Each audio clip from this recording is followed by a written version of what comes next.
didn't want to touch the branch because, of course, she's not used to rustling branches and that sort of thing.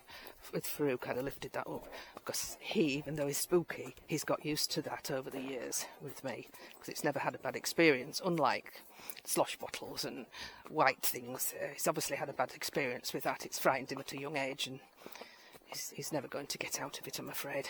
He's much better, of course, than he was, but I'm not going to attempt slosh bottles with Farouk because it's not necessary. He just never going to do the amount of miles that he would need that sort of thing. And if you do 50, I've only ever done 150, as you may remember, you get a break, sort of, I don't know, halfway, maybe a bit over halfway you get a break. And so he can have a wash off with us. We wash him off with a bucket, not with slosh bottles.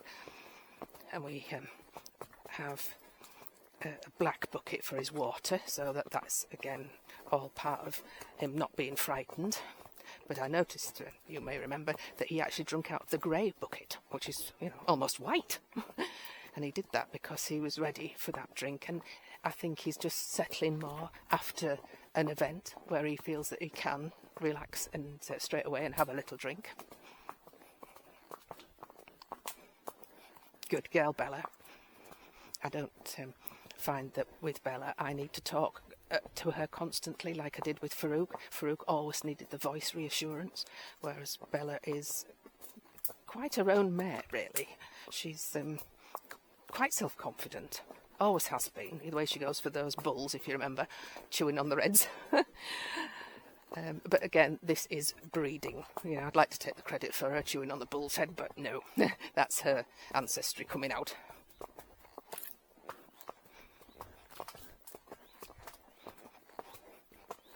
And by that, I didn't really mean about the chewing bit. It's that she wasn't frightened of going up to the bulls and challenging them. That's what I meant. Rather, I'm not saying she should have gone and chewed their heads, but it doesn't matter because it's all bone. They haven't got any horns, but they've still got the hard, bony substance where the horns were or would have been. Good girl, Bella. Good girl. I think she's enjoying this. Her ears are well forward, and she's not put one of her famous stubborn moments in where she won't go forward. She was a bit worried by that stump, which was a bit unfortunate because I'd just taken my left leg off and put it on the girth. But anyway, we managed just to avoid any problem there. I did touch her with the whip on the left leg just to say, no, move that leg forwards, rather than she was sort of going back and side, which we didn't want. Because, of course, it is quite a steep drop.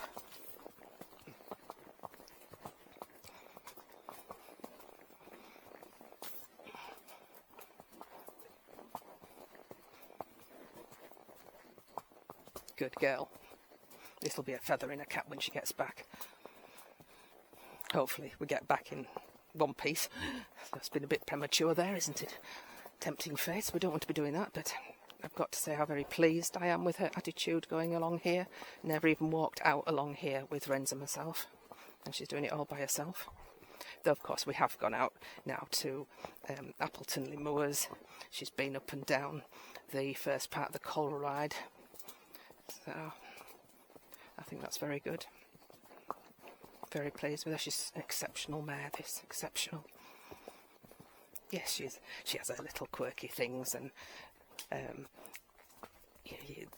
comments, some people have been really critical, but that's probably because they're not used to riding a... Steady, walk on. Yes, you're all right. Walking on, over, good. I don't know what that was. It's a fern, but good girl, you're all right. You've lived. As I was saying, some people have been critical. Oh, you're doing this and you're doing that. But it's obviously people that's never had a forward-going horse with this sort of mental agility, shall we say, because she thinks of things and she wants to show off and she doesn't see why she should do some things.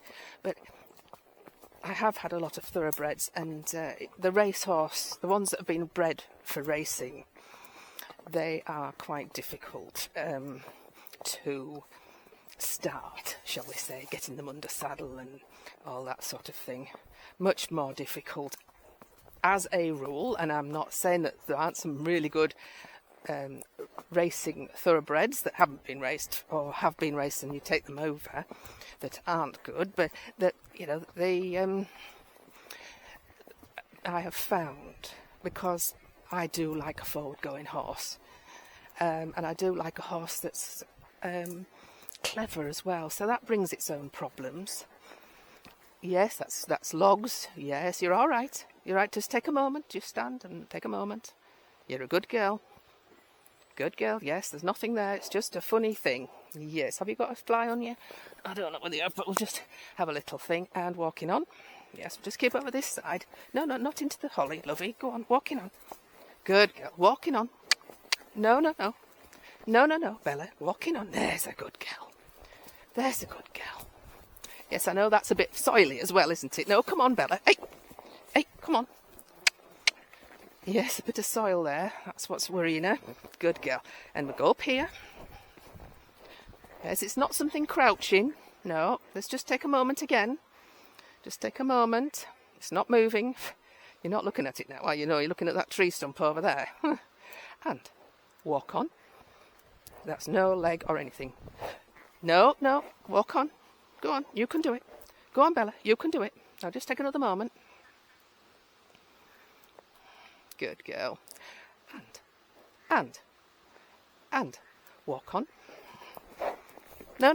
Come on, you can do it. There's nothing. It's a nothing. Just steady again. Steady again. Steady again. There's a girl. We're not in any rush. We're not in any rush. It's just a waiting thing now for her to process the fact that it's not moving. And of course this is probably now towards the end of her comfort zone, because we've been out longer than we normally do on this ride, though it isn't as long as the ride that we go on at Appleton Moors. But this, of course, it's a lot more. There's a lot more things. There's a lot more overhead canopy. You know, as you can see, there are logs which are quite white, so quite noticeable. And walk on. Walk on. Go on, walk on. No, okay. No, stand. No, we're not backing up. We can just stand and just look at it again.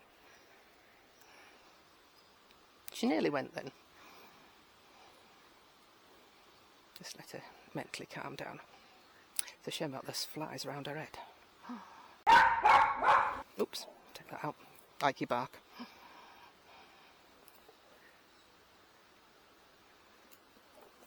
Yes, I know. But if you moved on, then go, lovey. But I'm not giving her any leg. I'm just waiting for her. And if she goes on the and walk on, then that's fine. If not, we'll just stand here for, I don't matter, 10 minutes, whatever she needs. I mean, I can go up through the trees if it was really bad, but it shouldn't be, because it's just, it's just a bit of soil, really. But we can just have a little moment here, a little rest. Yes, I know, it's those flies are annoying, aren't they? Enough to not drive anybody bonkers, that. If you've enjoyed the video, don't forget to subscribe and click the bell icon. We love reading the comments, we love emojis, and we'd love a thumbs up. We have over 2,000 videos. If you would like to look at some more, all you need to do is click on the Apollo icon, which will take you to our home page, and then you can select videos or playlists. Thanks for watching. TTFN.